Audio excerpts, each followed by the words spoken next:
What writers in the New Testament have their names on the book and they comment on the risen Jesus?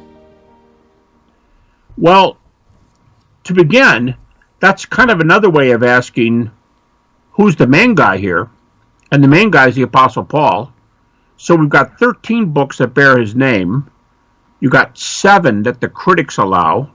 And they're the big resurrection books. They're the primary evidence. You got those verses, Romans 1, Romans 10, which are the creeds. You got the big one of 1 Corinthians 15. You've got the communion passage of 1 Corinthians 11, but it also says the living Jesus. You celebrate this until Jesus comes again. He's alive.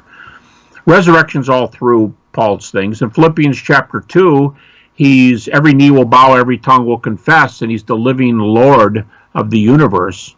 So, you have that in all of them. You have it in 1 Thessalonians, was the earliest.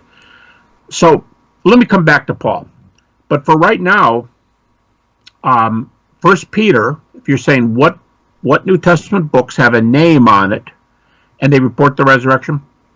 1 Peter chapter 1, we're interested in our channel here to do not just the evidence for the resurrection, but to do what relevance does it have for our life and what relevance does it have for eternity. Well, Peter talks about the middle one, our life.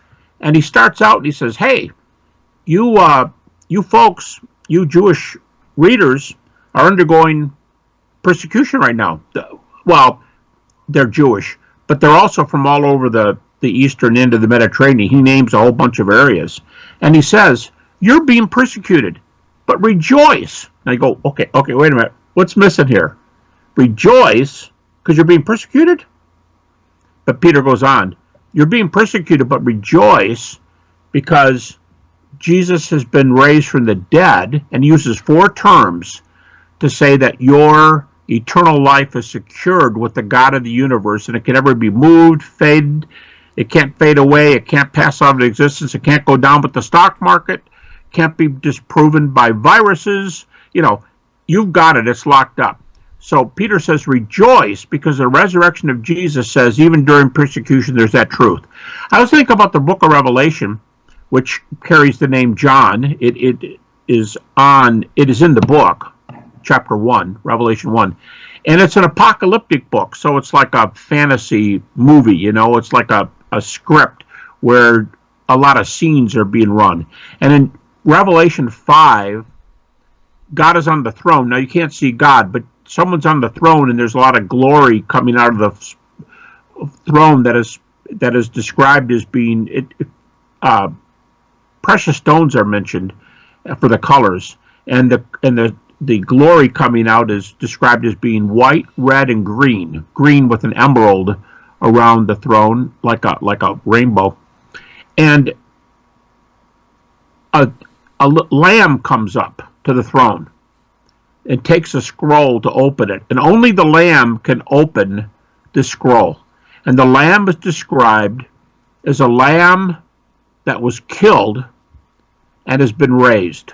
A lamb that was killed and is now alive. Obviously a reference to Jesus, not just the death and resurrection, but the fact that he's the only one that can open the scroll. So off the top of my head there's 13 epistles by Paul, 7 that the critics had mentioned, and all of that the critics accept, and all 7 except for Philemon, which is just a 1-chapter book on take the slave Onesimus back at your house. It's not theological.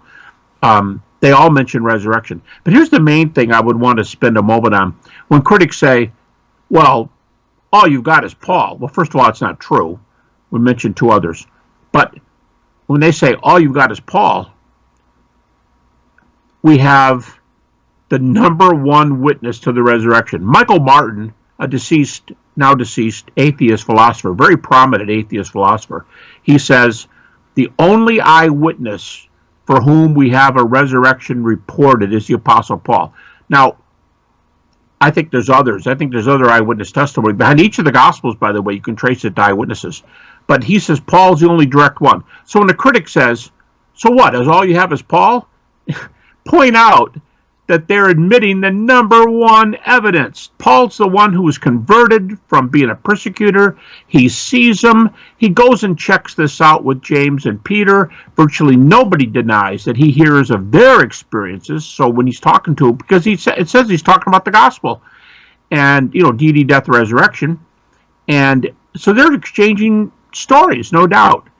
And they were both, Peter denied him, James was a skeptic, Paul's a skeptic. So when you say all we have is Paul, just keep in mind that you've admitted the number one evidence in the New Testament. There's a little tongue-in-cheek to say you only have one. You go, thank you, I'll take the best.